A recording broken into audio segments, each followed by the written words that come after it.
सत्संगत जी, प्यार से बोलना जी, धन निरंकार जी। आशा करती हूँ आप सभी संत महापुरुष माता जी की कृपा से बहुत अच्छे होंगे। आप सभी का एक बार फिर से स्वागत है आपके अपने ही चैनल पर। एक बार फिर से हाजिर हूँ एक और नई साखी के साथ। आज का विषय है बिना वजह किसी को नीचा दिखाने की गलती ना करे।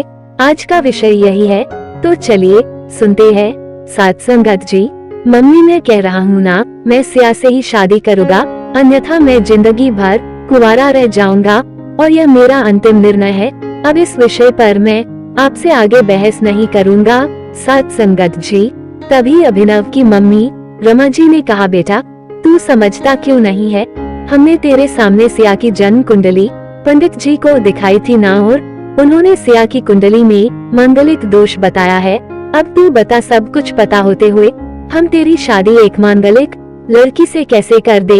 तू जानता नहीं कि मांगलिक दोष वाले की जीवन साथी की मौत जल्दी हो जाया करती है, इसलिए तुझे मैं समझा रही हूँ, तू भूल जा सिया को। सत्संगत जी, रमा जी ने अभिनव को बहुत समझाया, पर अभिनव का कहना था कि जब मैंने सिया से प्यार किया था तब मैंने उसके साथ प्यार करते हुए जन्म कुंडली का मिलान नहीं किया था, न ही मैं इन मिलानों को मानता हूँ।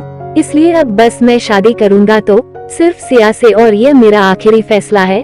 सत्संगत जी, आखिर रमा जी को अपने बेटे की जिद के आगे झुकना पड़ा और पंडित जी के द्वारा बताए गए अनुसार सिया के मंगल दोष को दूर करने के लिए अभिनव के साथ शादी करने से पहले सिया की शादी एक पेड़ के साथ करवाई गई, और उसके बाद सिया ने अभिनव से शादी करी। सिया दुल्हन बनकर अभिनव के घर आई, पर रमा जी को सिया का मांगलिक होना अभी भी खटक रहा था, और रमा जी उसे दिल से नहीं अपना पा रही थी, और घर में कुछ भी परेशानी आती तो उसका दोष सिया को ही दिया जाता। सत्संगत जी, लेकिन सिया पढ़ी लिखी संस्कारी लड़की थी, और वो अपनी सासू माँ से मिले इन बेवजह आरोपों को अपने दिल से नहीं लगाती थी, और ऐसे ही ससुराल में उसके दिन कट रहे थे। सत्संगत जी, एक दिन अभिनव ऑफिस से जल्दी घर आ जाता है, तब रमा जी ने उससे पूछा, बेटा आज जल्दी कैसे आ गया। तब उसने बताया, माँ आज सुबह से ही सिर दर्द और बहुत कमजोरी आ रही है, इसलिए ऑफिस में काम करने की हिम्मत ही नहीं हुई मेरी। तब रमा जी ने कहा, चल बेटा जल्दी कर, हमें डॉक्टर के पास चलना चाहिए। तब अभिनव और रमा जी डॉक्टर को दिखाने गए। डॉक्टर को दिखाने के बाद मालूम पड़ा कि अभिनव को पीलिया हो गया है, और दोनों जैसे ही घर लौटे रमा जी ने घर को सिर पर उठा लिया और कहने लगी, जब से ये लड़की हमारे घर में आई है तब से हमारे घर में परेशानी और बीमारियां भी साथ में लेकर आई है। इसके कदम ही अशुभ है। अब देखो इसका मांगलिक दोष हमारे बेटे पर भी असर करने लग गया है। कल को अगर मेरी बेटी को कुछ हो गया तो कौन जिम्मेदार होगा। तभी सिया ने कहा, मम्मी जी प्लीज, और कितना नीचा दिखाएगी मुझे। आज तक मैं चुप रही क्योंकि पापा ने यही सिखाया था कि बड़ों के आगे ससुराल में जवाब मत देना, पर आज तो आपने हद ही कर दी है। अगर मैं आज नहीं बोली तो जिंदगी भर खुद को माफ नहीं कर पाऊंगी। मम्मी जी, अगर आप पंडित जी पर भरोसा नहीं करती थी तो उनके कहे अनुसार आपने सारी मांगलिक दोष निवारण की विधि क्यों करवाई? क्यों पहले आपने मेरी पेड़ से शादी करवाई?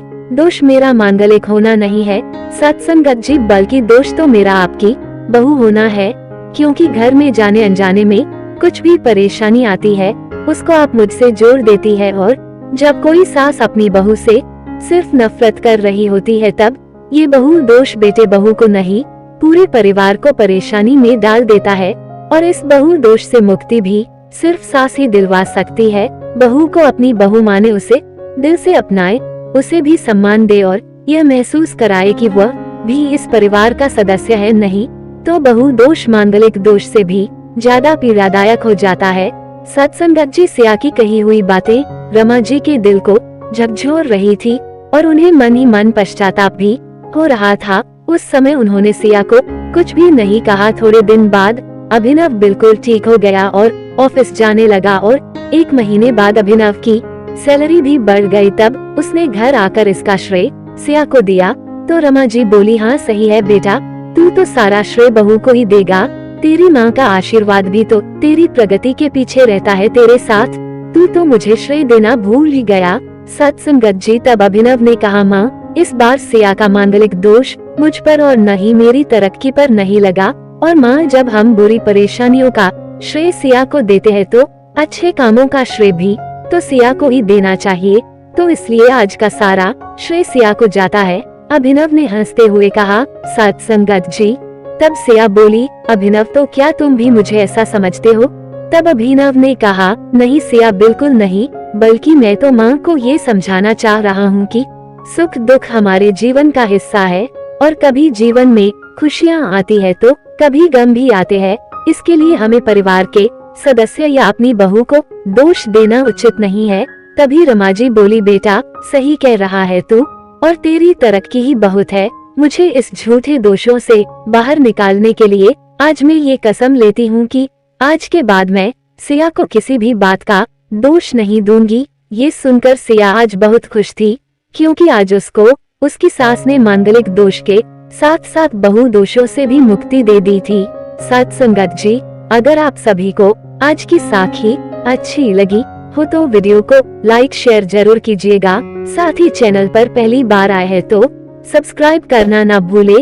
आप सभी से फिर मुलाकात होगी नई साखी और विचारों के साथ। तब तक के लिए खुश रहिए, सेवा सिमरन सत्संग करते रहिए, माता जी के चरणों से जुड़े रहिए। प्यार से बोलना जी, धन निरंकार जी।